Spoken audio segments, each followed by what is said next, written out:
ಹೇಳಿ.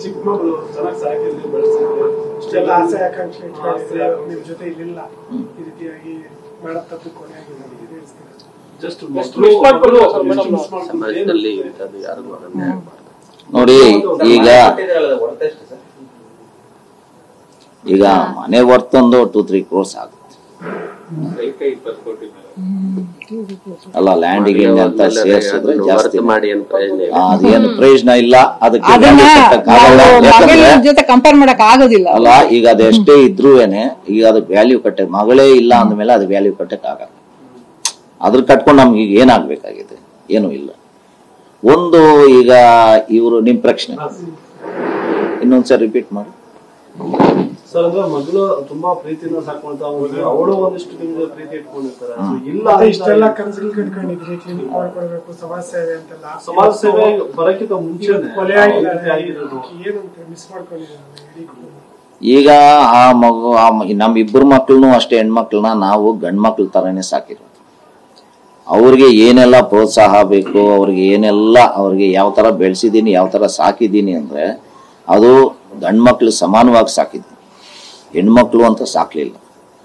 ಆದ್ರೆ ಈ ಒಂದು ದುರ್ಘಟನೆಯಿಂದ ನಮ್ಗೆ ತುಂಬಾನೇ ನೋವಾಗಿದೆ. ಇನ್ನು ಮುಂದಕ್ಕೆ ನನ್ನ ಮಗಳು ಇದ್ದಾಳೆ ಸಮಾಜ ಸೇವೆ ಮಾಡಕ್ಕೆ, ಅವರು ಡಾಕ್ಟ್ರೇನೆ. ಇನ್ನು ನಮ್ಮ ಕುಟುಂಬದಲ್ಲಿ ಇನ್ನೂ 2 ಡಾಕ್ಟರ್ಸ್ ಇದ್ದಾರೆ. ಮತ್ತೆ ಇನ್ನು ಮುಂದಕ್ಕೆ ಮಕ್ಕಳನ್ನ ಬಡ ಮಕ್ಳು ಯಾರನ್ನ ಇದ್ರೆ ಅವ್ರಿಗೂ ಸಹಾಯ ಮಾಡಿ, ಅವ್ರನ್ನೂ ಡಾಕ್ಟರ್ಸ್ ಮಾಡಿ ಅವ್ರನ್ನೂ ನಾವು ಸಮಾಜ ಸೇವೆಗೆ ಅಂತ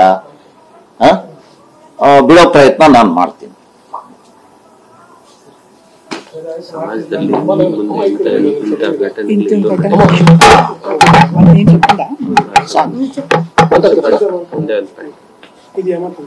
ಇದು ಇನ್ ಮುಂದಕ್ಕೆ ನಾನು ನಮ್ಮ ಸಮಾಜಕ್ಕೆ ಆಗ್ಲಿ ನಮ್ಮ ದೇಶಕ್ಕಾಗ್ಲಿ ಎಲ್ಲಾರ್ಗೂ ಏನ್ ಹೇಳ್ತೀವಿ, ಎಲ್ಲಾ ಪ್ರಜೆಗಳೇ, ನಮ್ಮ ದೇಶ ಎಲ್ಲ ಒಂದೇನೆ. ಅದರಿಂದ ಎಲ್ಲಾರ್ಗೂ ಎಲ್ಲ ಹೆಣ್ಮಕ್ಳು ಗಂಡ್ಮಕ್ಳು ಅಂತಲ್ಲ, ಇಂಥದ್ದು ಯಾವುದೋ ಒಂದು ಈ ತರ ರೇರ್ ಕೇಸ್ ಆಗೋಗಿದೆ.